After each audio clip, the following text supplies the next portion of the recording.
അങ്ങനെ ഞങ്ങള് ഇപ്പൊ ജൗഹറേ നമ്മളിപ്പോ എടുക്ക പോണേ, നമ്മൾ വയനാട് അഞ്ചുകുന്ന് എന്ന് പറയുന്ന സ്ഥലത്ത് ഒരു പ്രൊജക്ട് വിസിറ്റിംഗിന്റെ ഭാഗമായിട്ട് പോവുകയാണ്. 6 മൈൽ അപ്പൊ ഞങ്ങള് ജൗഹറുണ്ട്, സമാസ്, പിന്നെ അതേപോലെ ഷഫീഖ് സാറുണ്ട്. ഞങ്ങളൊരു സൈറ്റ് വിസിറ്റ്. ഇന്നിപ്പോ എത്ര സൈറ്റ് നമുക്ക്? ഇന്ന് നിലവിൽ നമ്മൾ കൺഫേംഡ് ആയിട്ടുള്ളത് 2 പ്രൊജക്റ്റുകൾ. പക്ഷെ ഓൾറെഡി നമ്മൾ മുന്നേ വിസിറ്റ് ചെയ്ത പ്രൊജക്ടിന്റെ സെക്കൻഡ്. നല്ല അടിപൊളി സ്ഥലം, വൈബുള്ള സ്ഥലം ഉണ്ടെങ്കിൽ നല്ല നാച്ചുറൽ ബ്യൂട്ടി വയനാട് നമ്മൾ പോയിക്കൊണ്ടിരിക്കുകയാണ്. ശരിക്കും നമ്മൾ സൈറ്റ് ഒക്കെ വിസിറ്റ് ചെയ്യാൻ അങ്ങനെ പോകുമ്പോൾ ഭയങ്കര പോസിറ്റീവ് വൈബാണല്ലേ ശരിക്കും. യാത്രകൾ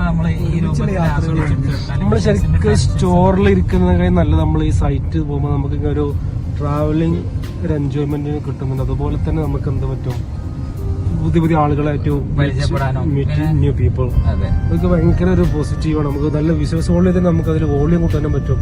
അപ്പൊ നമ്മൾ പ്രത്യേകിച്ച് നമ്മൾ ബിസിനസ്സിൽ ഒരു ലെവൽ കഴിഞ്ഞാൽ നമ്മൾ ശ്രദ്ധിക്കാന്ന് വെച്ചാൽ നമ്മൾ ഫുൾ ടൈം ആ ഷോപ്പിൽ ഇങ്ങനെ ഇരിക്കാതെ ഒന്ന് പുറത്തിറങ്ങി പുതിയ ബിസിനസ് മേഖലകളിൽ പുതിയ ആളുകളെ മീറ്റ് ചെയ്യാൻ അത് ഭയങ്കര ഒരു പോസിറ്റീവ് അല്ല. തീർച്ചയായിട്ടും ബിസിനസ് വോളിയത്തിന് വലിയൊരു സാധ്യതയാണ് മാർക്കറ്റിംഗ് എന്ന് പറയുന്നത്. തീർച്ചയായിട്ടും നമ്മൾ ഉള്ളിലിരുന്ന് നമ്മൾ വർക്ക് ചെയ്യാന്ന് പറഞ്ഞാൽ നമ്മൾ ലിമിറ്റഡ് ആയിട്ടുള്ള സോഴ്സസ് മാത്രമാണ് ഉപയോഗപ്പെടുത്തുന്നത്. പുതിയ ലീഡ്സുകൾ വരണമെന്നുണ്ടെങ്കിൽ